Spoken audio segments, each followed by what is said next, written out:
Here is a beautiful image of Alex Gleason's 1892 New Standard Map of the World that was on projection at Modern College in Blackheath, England. It states at the top of the map that it is scientifically and practically correct. The way Gleason's map significantly differs from standard maps of the world is in its representation of the poles. As you can see by comparison with a conventional world map, the primary difference in Gleason's map is that the North Pole is actually situated in the centre of the Earth, and upon first glance the South Pole, or what is known as Antarctica, appears to be missing. Upon closer inspection, however, you realise that Antarctica is indeed present and makes up the majority of landmass on the map. Antarctica in Gleason's map is an encompassing ice ring that covers the entire outer reaches of Earth. Gleason's map has become somewhat of a canonical historical document for flat earthers, many often reposting the image on the internet and heralding it as solid proof that refutes the heliocentric model of the Earth, or in other words, proving that the Earth is not a spinning globe in space but a circular, flat and stationary plane.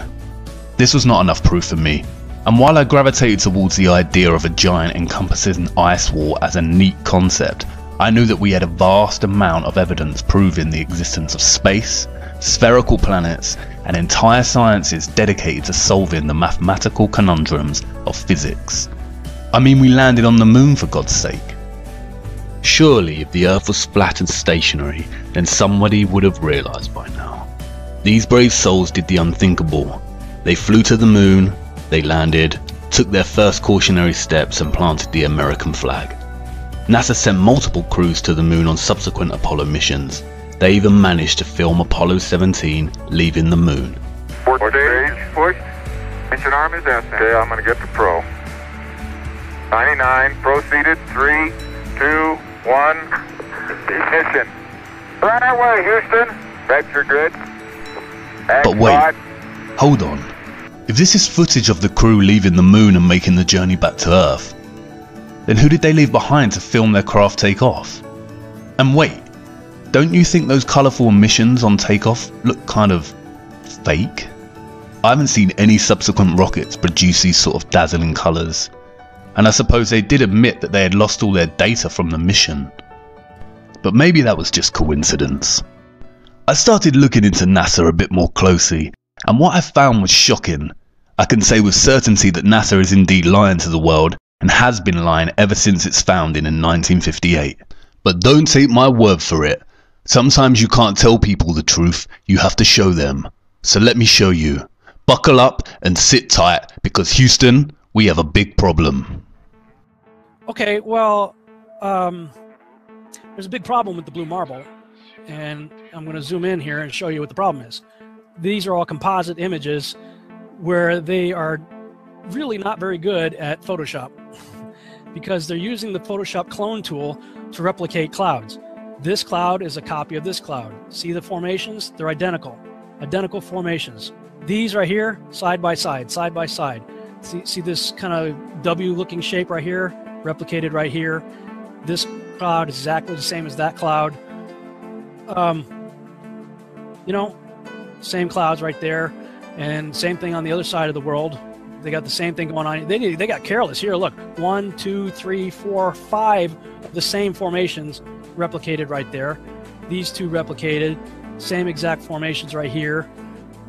This right here is clone of that right there. I mean, really? So you're telling me that we could take pictures of Jupiter and Saturn, huge, massive planets, and now we're out going to Pluto, but we don't have one legitimate picture of the Earth from space that's not a composite? Click on this picture right here. Supposedly the same mission, same guys that took the picture of the most famous picture of our Earth. I'm going to do save image as, and let's see, Apollo Moon. Let's call it Apollo Moon 17. And I'm going to open that in Photoshop. And if those of you who think this technical difficulty was planned and think I'm scamming you, go do it for yourself. Because you're going to find the exact same thing. I got nothing to hide here. This is live on the air, okay? I'm going to zoom in on the Earth in Photoshop. You see the Earth? Go to Image, Adjust, Levels, and I'm going to And the levels over here. And I'm going to bring the levels up. Uh-oh. What is that? Why is there a square box around the Earth allegedly taken from the scientists on the moon in Apollo 17? And people wonder why I don't trust NASA. That's why I don't trust NASA. Just another example of NASA faking space. Let's take a look here at this supposed image of Jupiter. Nothing more than CGI fakery. The supposed auroras towards the north. Let's take a look here again at NASA's official website, where it states Hubble captures vivid auroras in Jupiter's atmosphere. Here's the problem. The date of June 30th, 2016. Now take a look at this. Another so-called official image of Jupiter. This one's from back in 2014. You see the problem here? Now let's take a closer look at the supposed two images provided from NASA of Jupiter. Here's the problem again, 2016, 2014. What's the difference here? Well, the difference is they added the supposed auroras on the north, and this is nothing but a Christmas tree. Give me a break. Take a look here. I mean, all the clouds are in the same exact position. Just the 2016 image is a bit, I would say, darker. This is a bit lighter in 2014. Here's a side-by-side. People can't see what's taking place here with NASA. Nothing more than fakery. I mean, give me a break. This is a complete insult. You have a brain in your head. And you can tell it's real because it looks so fake, honestly.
It became instantly clear how they do it. And it's just video game technology. Now, if you're part of the geek squad or the techie crowd, well, then you already know about this technology. And so let's get to the video that caught my attention, and you will see the same things that I saw. Let's watch. We have to introduce the concept of free fall.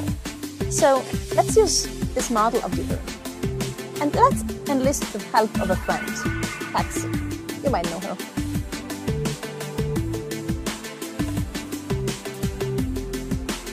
So what is significant about this video is, number one, it was live to school children. Number two, we have this stuffed animal that is transitioning in on another video channel. And the actor is able to reach up and grab this doll in real 3D space and manipulate this doll with their hands. And so the only way you're going to pull that off is with one technology. And that technology is virtual reality. More importantly though, something called augmented virtual reality is taking the objects in 3D space from a virtual reality world and putting them in our world on another screen, which we can see, manipulate, and touch with virtual reality contacts or glasses. In this next segment, I'm going to show you how NASA grabs objects in 3D space, rotates them around, manipulates them. They can do this with water, with cloth, anything. And the cool thing about it is we can take what they're doing, what they're seeing with their contact virtual reality augmented lenses, and put that on a separate video layer live. Yes, live. And do it all in real time. 45 minutes straight of NASA messing up their virtual reality setup. I tried to pick some clips that were obvious and some not so obvious. Show you some of the contacts. We're going to see Tim Peake with his contacts in, but these are virtual reality contacts overlaid on the eyes so actors can interact with things in 3D space, all in real time. In this next shot, we will get to see the whole arm setup and the virtual reality glove that covers all the way down the arm and hand. This allows the software to broadcast what we see video-wise as his arm in a shirt sleeve. Okay, I have a lot of Tim Peake screw-ups, but this one here, the system glitches. The software does not track his hand properly, and Tim slips his hand underneath his other fingers, which is tightly holding onto the mic, which would be impossible. I don't think this is Tim's fault. Normally, Tim always moves his other fingers up while he slides his hand under. I just think the system didn't respond to his movements here. It's virtual reality. They're wearing augmented contact lenses so that they can interact with these 3D objects. Now, in this scene, the guy on the left in the green shirt, he thinks he sees an object in 3D space that's being broadcast to him. So he grabs it and he puts it off to the side. He's looking straight ahead because he's looking at an object rotating in front of him, but the video channel is down that is supposed to show the viewers what we're supposed to see, and so we don't actually get to see the object that he is seeing. And I would just sum this up as a very terrible, bad, horrible day for NASA doing live feeds.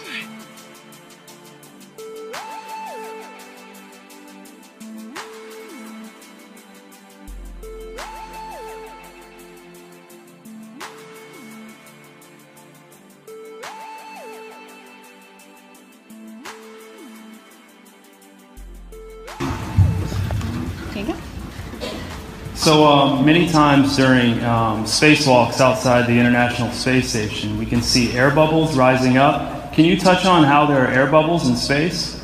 Can you be more specific? Air bubbles? So yeah, like a lot of times during the footage, the NASA footage, you can see bubbles coming up out of the helmets or kind of from underneath you.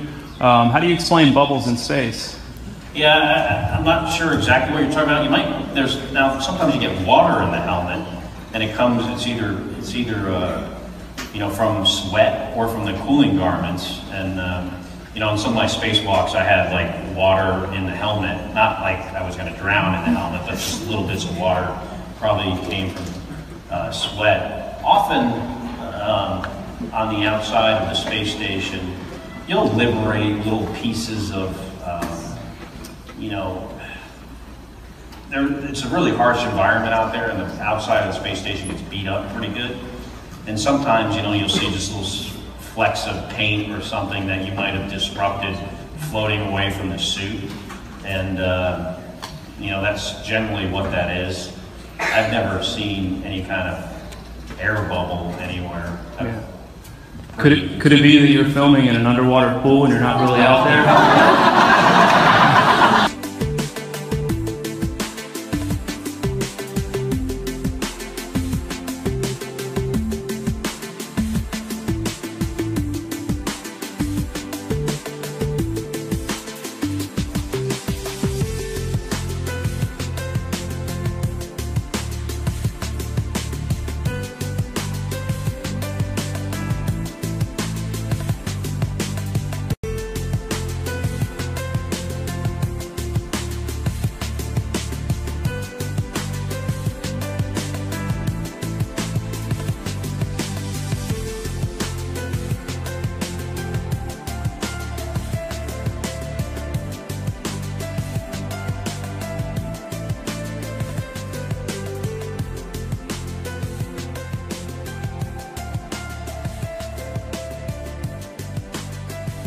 Why don't you swear in the Bible that you walked on the moon? You're the one who said you walked on the moon when you didn't.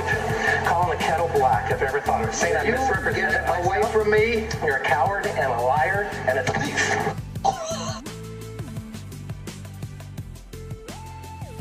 And then there is this. Official NASA research into the dynamics of an aircraft that would function over a flat and non-rotating Earth. A flat and non-rotating Earth. A flat and non-rotating Earth. What? I know NASA has a tremendous multi-billion-dollar budget, but why would the organisation waste funding research for an aircraft that functions over a flat and stationary Earth? I thought we lived on a spinning globe in space. Is this not like Toyota designing a new car that drives through lava? It would never be used and would be a tremendous waste of money. This is all fun and games until you really start to ponder NASA's lies. Why would the biggest space organisation, whose vision statement on their website claims that it is their goal to discover and expand knowledge for the benefit of humanity, lie? And where exactly does their multi-billion-dollar annual budget go? In the last 5 years, NASA's total annual budget between 2016 and 2020 totals over a whopping $100 billion. Why would they commit such fraudulent actions if they want to benefit humanity with their understanding and exploration of space? And if we cannot trust the most famous of all space organisations to give us the truth, then is the Earth really what we've been led to believe it is? And then I remembered the 1959 United Nations Treaty, which prohibits and regulates all global activity on the continent of Antarctica and ensures that the continent belongs to no nation. With Gleason's map in mind, I started to wonder whether Antarctica was really what we had been told it was.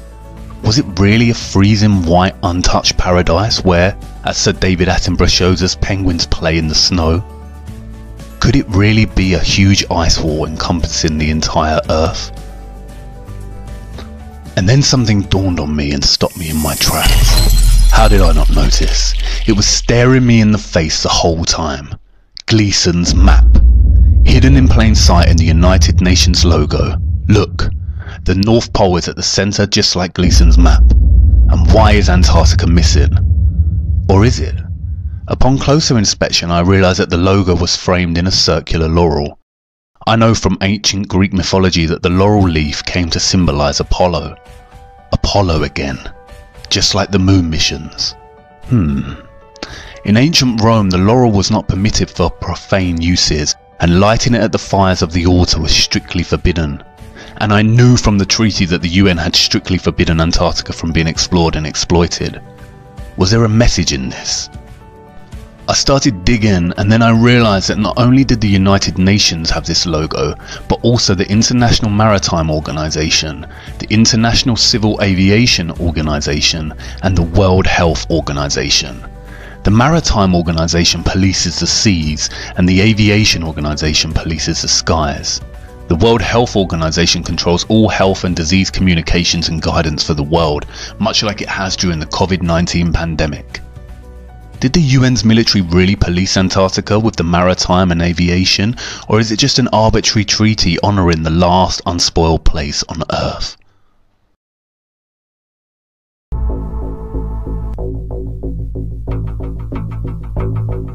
Hey, just a Navy destroyer. He will yield.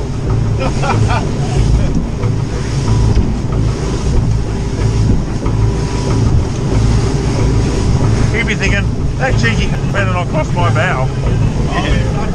Stop, Josh. They take it seriously. What did they say?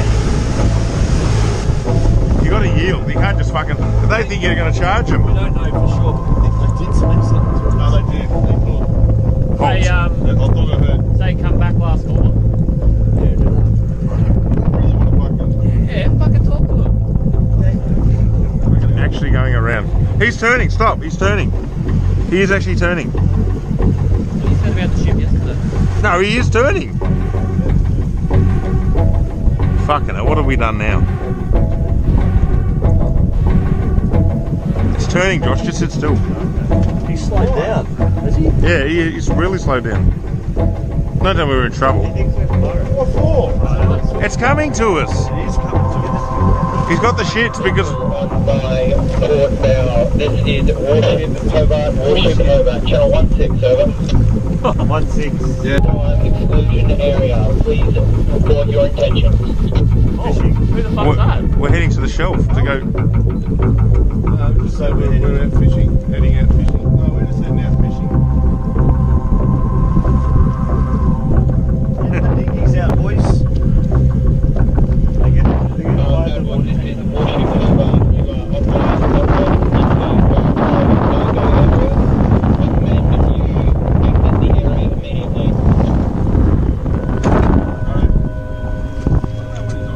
going that way. We're just traversing. We set up a demo today with this Cessna and the Air National Guard. I'm going to be inside of this Cessna and we're going to be going rogue. We're going to fly into that no-fly zone and we're going to see how the Air National Guard does it. They scramble the fighter jets to come Take off. We're on. flying for miles and miles until... Okay, we've just entered the no-fly zone now. Our pilots aren't talking to air traffic control, ignoring their calls to reach them. That triggers an alarm at the Air National Guard base. These fighter pilots scrambling to their jets. They're on alert and ready to take action 24 hours a day. Today, racing to their F-16s, suiting up, climbing on board, and rushing to the runway. Taking off to intercept our rogue Cessna, reaching the target in just minutes. This is the view from the F-16. That's my Cessna right there. Intimidating as you would think it would be. Look at that fighter jet. He's right off our wing. Another F-16 swooping in on the right, calling us on aviation frequencies. You have been intercepted. If you hear this transmission, acknowledge the radio call and rock your wing. He wants us to identify ourselves. We're a rogue aircraft, remember, for this demonstration, so we're not going to respond at all and see what this fighter jet... You are ordered to turn to the northwest. The fighter jet giving us one last warning. After all of this, the pilots still won't listen. The plane won't leave the airspace. Will you shoot them down? If required, we'll execute the rules of engagement per the commander of the North American Aerospace Defense Command. And yes, we would do that. Shoot the plane down? If it meets the rules of engagement, yes, we would, to defend the airspace. Why are they policing the parameters of Antarctica in such a vigilant way? Surely they are just protecting the penguins and seals that we've seen so often in Planet Earth and Frozen Planet documentaries. I don't know, I'm not too sure anymore, because after I stumbled across this.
A giant ice wall, stretching for what seems to be hundreds and hundreds of miles. I don't know about you, but I find this footage deeply disturbing. With NASA's lies in mind and that great ice wall looming in the distance, I began to experience what some call cognitive dissonance. I went into denial. Of course none of this could be true, and of course our Earth is a spinning globe as we've been taught throughout our lives. It's one thing NASA lying, but are all the professors and scientists lying too? Is the National Geographic Channel lying? And what about Newton, Einstein, Hawking and Attenborough? Are they lying too? It's a complicated answer, and I will do my best to show you the truth. But before we look at the gatekeepers of knowledge and the trusted voices of our world, I need to show you more of our Earth. I don't want to lose you just yet. Come with me for a few ways our Earth could work on an imaginary plane.